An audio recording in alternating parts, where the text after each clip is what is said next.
eu queria muito agradecer ao Dr. Darcio Guedes Júnior pelo convite. É um prazer estar aqui com todos vocês.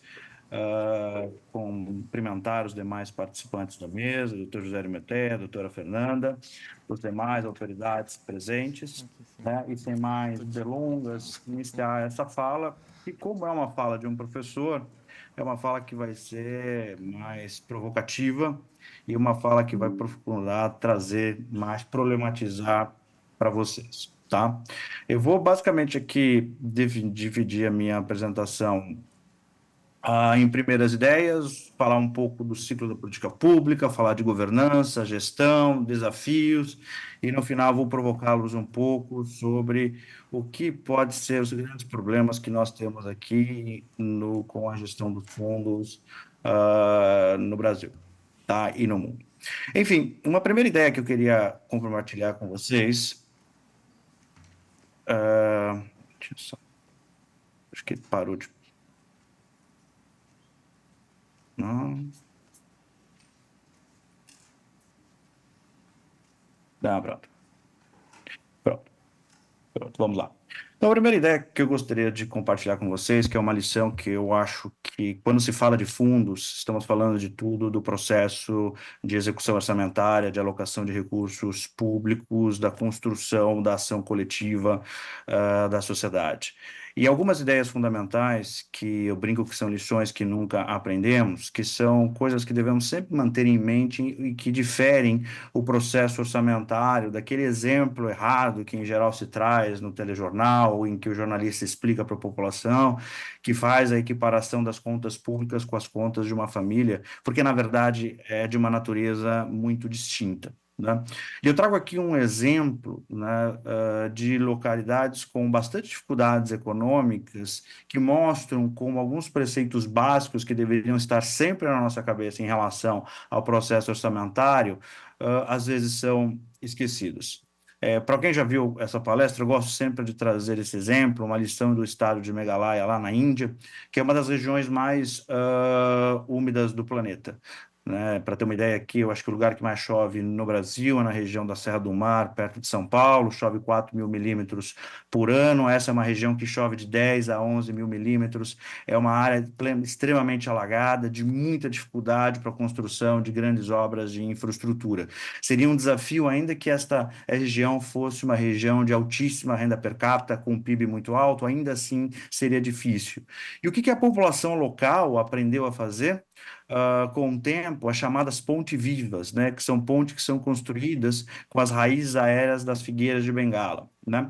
E como é que isso funciona? Essa é uma história fantástica, porque as populações dessa área, para conseguir construir essas pontes que levam de um vilarejo para o outro, de um lado para o outro do rio, tem que plantar as figueiras, esperar 15, 20, 30 anos para que essas figueiras se unam, se encontrem de um lado do outro do rio e que possam então construir essa ponte. Então, portanto, é um pensamento de médio e longo prazo, né? Então, olha, a gente sempre pensa que, olha, pensar no longo prazo é uma lição importante e há lugares que não têm tantas condições econômicas e que procurou através de soluções simples, certo? A implantação desse preceito básico, pensar no médio e no longo prazo, né?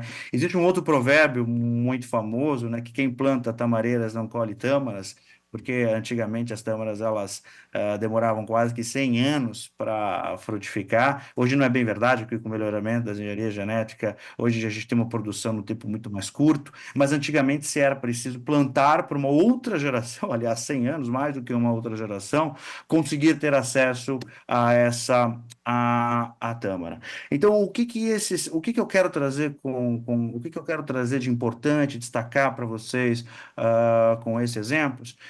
Que o orçamento e os fundos são peças fundamentais para a execução do processo orçamentário. A primeira coisa, o processo de formação de interesses públicos com base na convergência e concessão de interesses privados legítimos. Eu acho que esse é um fundamento que tem que se partir desde sempre, né? Todos na sociedade são atores importantes que precisam ser ouvidos, que têm interesses que são legítimos, são interesses particulares, privados, e é importante destacar, porque o que eu quero dizer com esta frase é que não há ninguém que tenha um interesse público dado previamente, na verdade, o interesse público ele é construído por um processo, e a gente vai ver que dentro da administração pública, as estruturas de governança são fundamentais para construir esse processo e produzir o que é o interesse público, certo? E a partir daí, definido o que é o objetivo, a gente vai alocar tempo e dinheiro.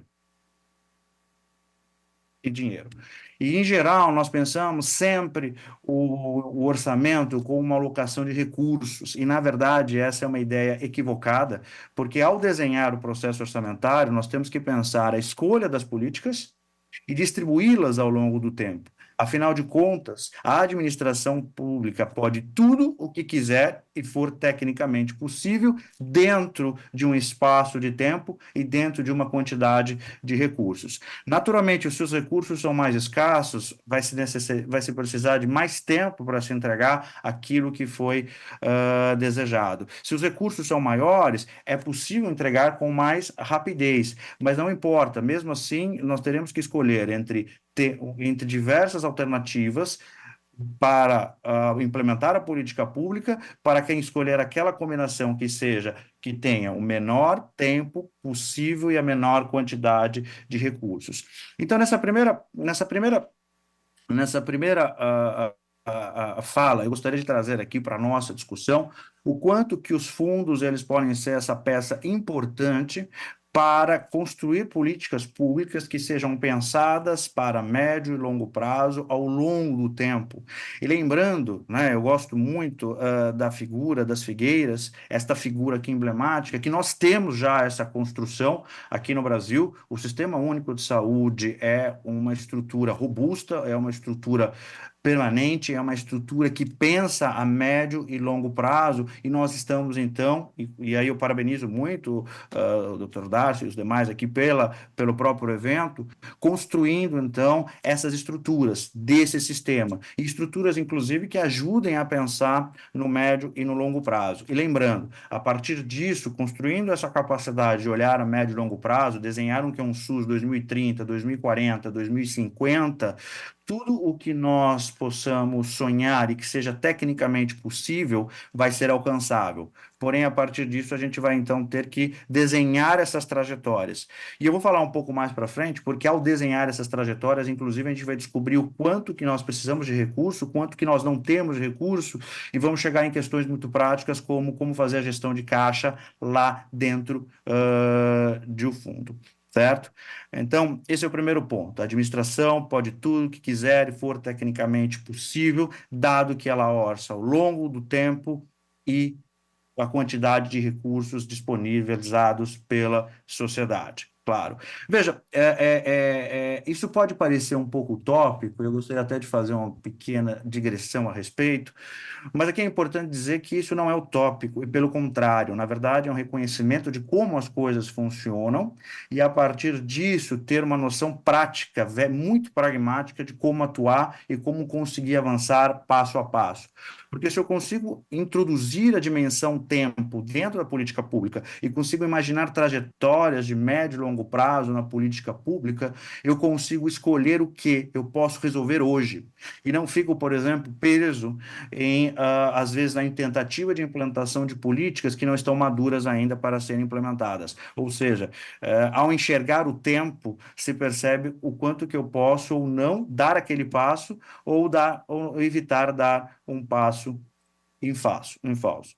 E para dar esse passo para o futuro, eu colocando aqui a figura da escada rolante, para nós galgarmos para onde nós desejamos, eu gostaria aqui de comentar com vocês alguns critérios que são fundamentais em todo o processo orçamentário.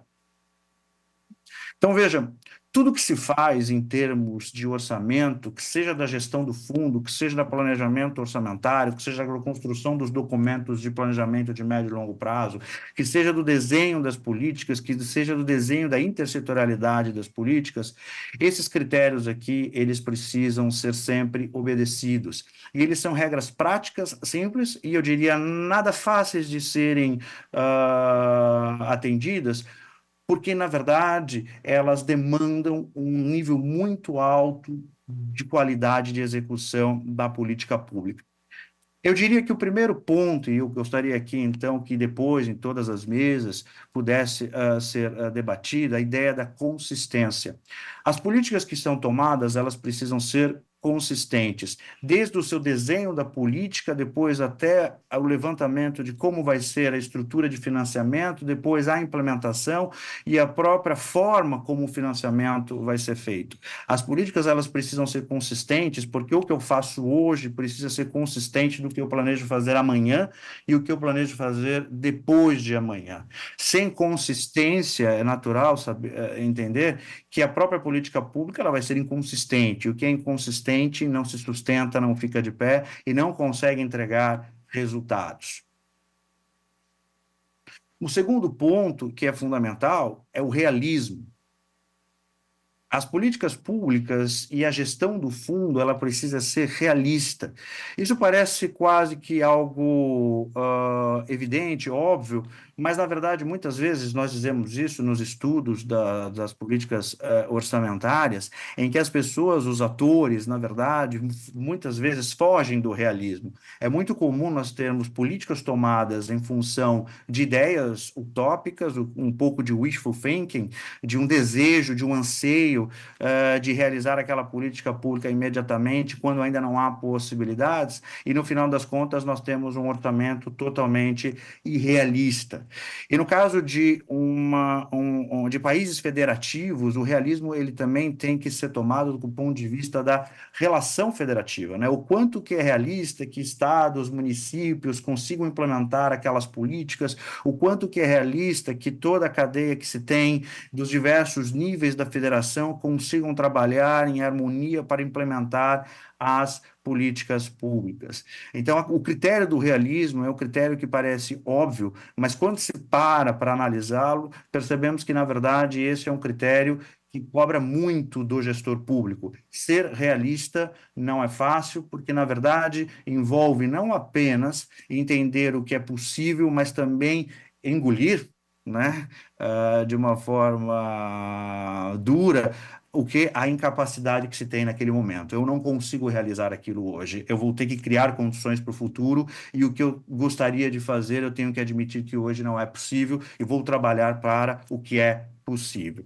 Uma terceira questão fundamental é a estabilidade. E na gestão de fundos, isso é fundamental. Depois, quando a gente pode falar um pouco mais para frente com fundos e a gestão de um fluxo de caixa dentro de um fundo, se eu não tenho estabilidade de regras e previsibilidade, fica muito difícil de se fazer a política pública e de se ter qualidade da gestão do fluxo de caixa, né? Uma das coisas mais importantes que se tem dentro da experiência internacional e, sobretudo, nos países desenvolvidos, são a capacidade de você fazer uma gestão financeira competente com os recursos do fundo. Para fazer isso, é preciso ter estabilidade, né? As despesas, em geral, tendem a ser a mais estáveis. Em caso de países como os nossos, que são países em desenvolvimento, cujas economias elas são mais dependentes de uma produção, de um leque menor de produtos, às vezes há muita instabilidade arrecadatória.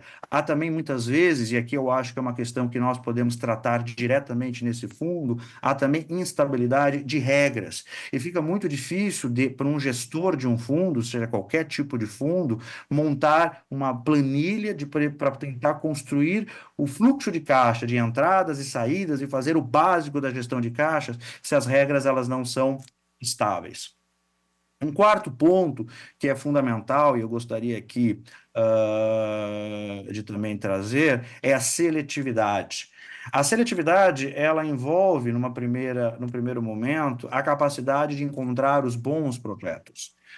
Mas eu diria também que talvez tão importante quanto, ou mais importante ainda do que encontrar os bons projetos ou as boas ideias, é procurar e ter mecanismos que consigam detectar quais são as más ideias, quais são os problemas no sistema e o que está acontecendo que não está funcionando a contento. Portanto, a seletividade é também uma habilidade que exige grande capacidade dos gestores, porque envolve a capacidade de entender não apenas o que dá certo, o que é um desafio por si só, mas também compreender e dar um fim àquilo que não está funcionando bem. Por fim, e não menos importante, e isso já foi destacado nas falas anteriores, introdutórias, sobre a transparência, a clareza de comunicação é um aspecto fundamental de todo o processo orçamentário, inclusive da gestão de fundos públicos de qualquer natureza.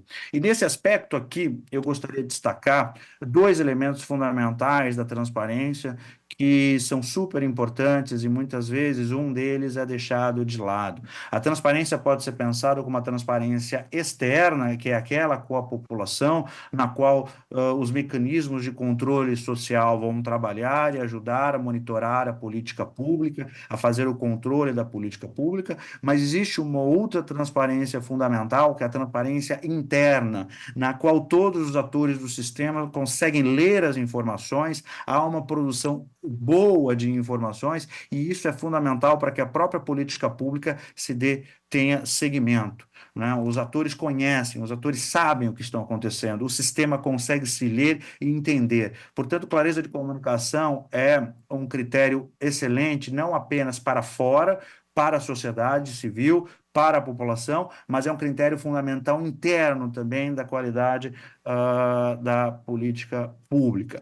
Bom, e como fazer a boa política pública? Eu não pretendo gastar muito tempo nisso, mas claro, não há aí como fugir da regra básica de que toda política pública ela precisa passar do ciclo clássico, identificar os problemas, a formular a política, implementar, avaliar e termos a tomada de decisão.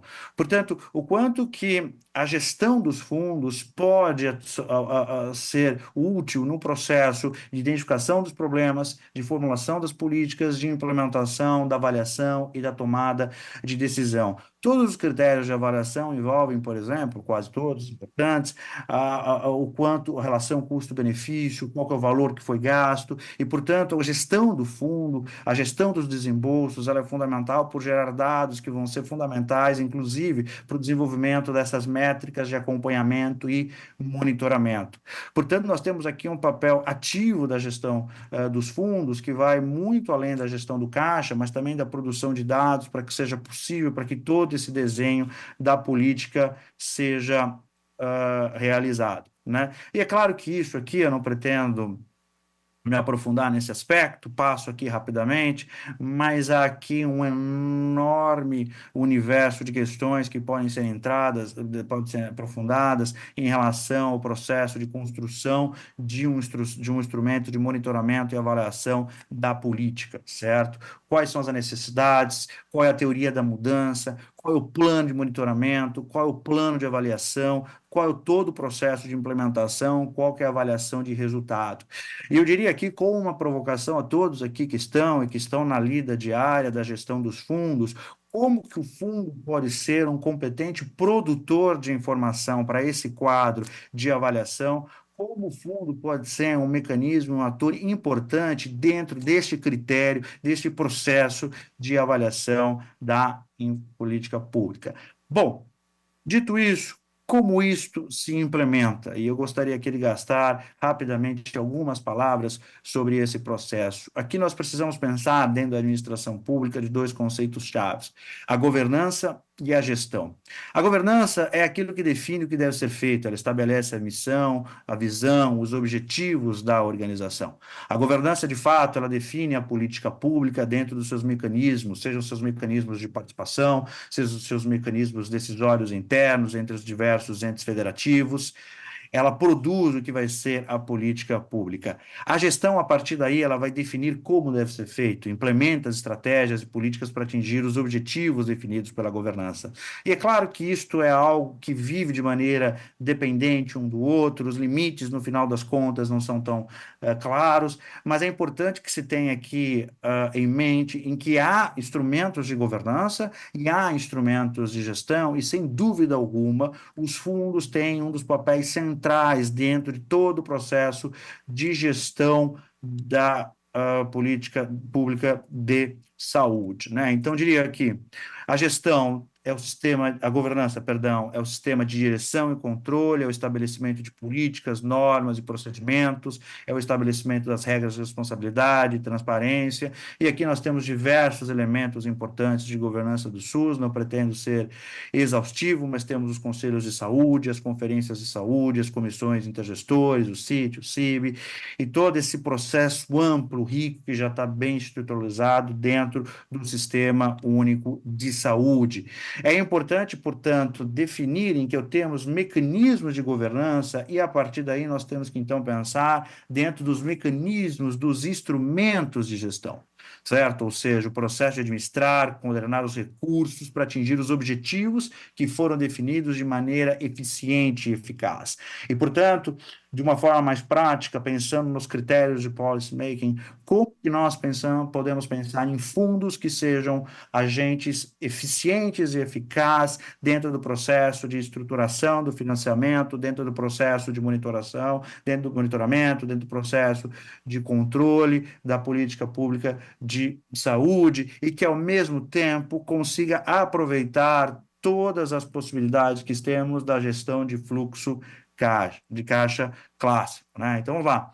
Como administrar e coordenar os recursos, como executar as políticas e estratégias e ter esse foco na operação diária, né? E dentro aqui, só para citar, vocês obviamente fazem parte, conhecem muito bem, temos aí todos os instrumentos de planejamento e programação, e aqui eu destaco de orçamento e financiamento, a gente vai ter os fundos, né? O Fundo de Saúde, os diversos fundos, como fundos... como instrumentos fundamentais do processo de gestão. E como é que nós falamos, então, da gestão do fundo, certo? Eu gostaria aqui de comentar algumas coisas importantes, porque a ferramenta de gestão financeira é essencial para acompanhar essa entrada e saída de recursos, dos fundos públicos. E, portanto, o fundo também precisa ser pensado de uma forma como uma forma ativa. E eu diria aqui que na nossa trajetória, e eu falo também como uma provocação, mas também como uma leitura honesta de um acadêmico que trabalha na área e compara os diversos fundos que existem, sobretudo em outras áreas, em países envolvidos, nós temos ainda uma tradição muito forte do fundo como um elemento da contabilidade, como um elemento que vai, na verdade, monitorar registros, que nós vamos usar os fundos apenas como fundos contábeis, e nós vamos deixar de lado toda a todos os ricos instrumentos que temos de gestão de fundos, que toda gestão financeira tem, em qualquer fundo isso deve ser utilizado, ou seja, entender as entradas e saídas, fazer a gestão, conseguir manter dentro da gestão do fluxo de caixa uma ideia de saúde financeira da operação e, portanto, entender qual é a minha estrutura de custos, qual é o valor do meu custo, qual é o meu estrutura de entrada e quais seriam, por exemplo, esses objetivos que deveriam, então, ser introduzidos. A redução da volatilidade, portanto, os fundos eles precisam trabalhar com baixa volatilidade para conseguirem ter estabilidade, portanto, fazer uma gestão mais ativa do fundo de caixa. Um dos problemas, por exemplo, que a alta volatilidade traz é que você tem que trabalhar com um colchão de recursos mais alto, você precisa manter mais saldo de caixa, no final das contas você acaba desperdiçando aplicações financeiras e num país cuja Selic é de 10% ao ano, nós estamos falando aí não de milhões, mas estamos falando no final dos anos de bilhões de reais que poderiam ser, em termos de aplicações financeiras, incorporadas ao financiamento do sistema. O fluxo de caixa também serve para o controle do ciclo operacional. É importante ter um bom casamento do processo da execução orçamentária e, do outro lado também, do ciclo operacional. O quanto que os nossos fundos agora conseguem trazer de uma forma ativa uma leitura do que está acontecendo, né? Ao mesmo tempo, a gestão do fundo, ela precisa entender quais são as políticas que estão sendo implementadas ou futuramente, aí os planos municipais de saúde, os planos estaduais, o Plano Nacional de Saúde deveria ser um documento mais importante para informar aquele agente que está na gestão do fluxo de caixa, para entender quais seriam as saídas futuras. A partir daí, uma gestão mais ativa do desempenho financeiro, isso mesmo dentro da sua interação com os bancos públicos, no caso brasileiro, como conseguir melhor rentabilidade de aplicações, né? Então, com todos esses problemas, todos esses instrumentos de fluxo de caixa, controle de caixa, certo? Evitando categorias genéricas em que se perde quais são os elementos de despesa que vão ser utilizados, o que eu estou gastando, qual que é o desembolso, certo? Um outro ponto que é muitas vezes observado em diversas experiências que nós temos em interação com fundos nesse país é a ausência de um acompanhamento periódico e as sobras de caixa acontecendo, porque nós não temos o desenvolvimento de uma tecnologia e a própria federação como todos, diversos entes federativos, os próprios fundos municipais de saúde, estaduais de saúde, o Fundo Nacional de Saúde, possam ativamente se ajudar para construir uma tecnologia em que se possa fazer o que? Ter o uso de nomenclaturas que sejam mais adaptadas por uma gestão financeira. Segundo, um acompanhamento periódico que evite sobras de caixa, que enxergue sobras e que consiga fazer uma gestão mais altiva.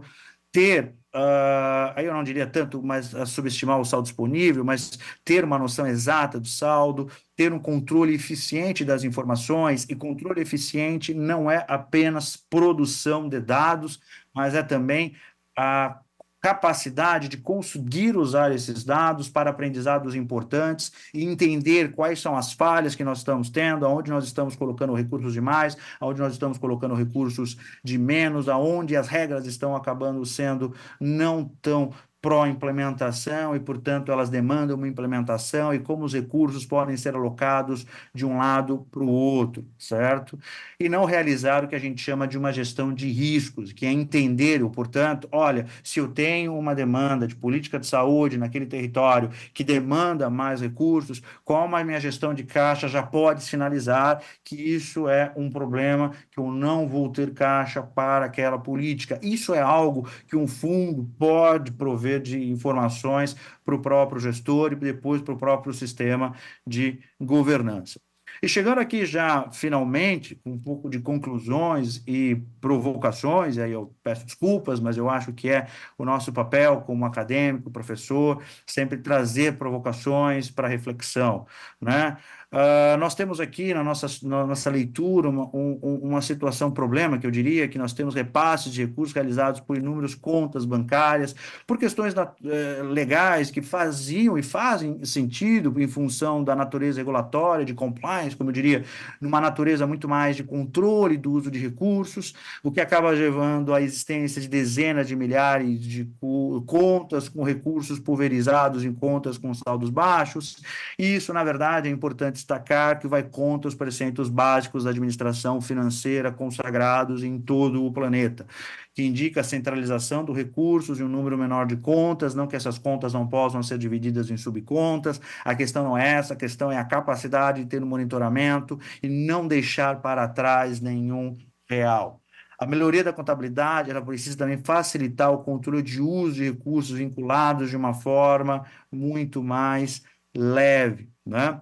Esses saldos baixos acumulados, como eu destaco aqui, eles não geram oportunidade eficaz de aplicação de recursos, de uma gestão mais eficiente de caixa.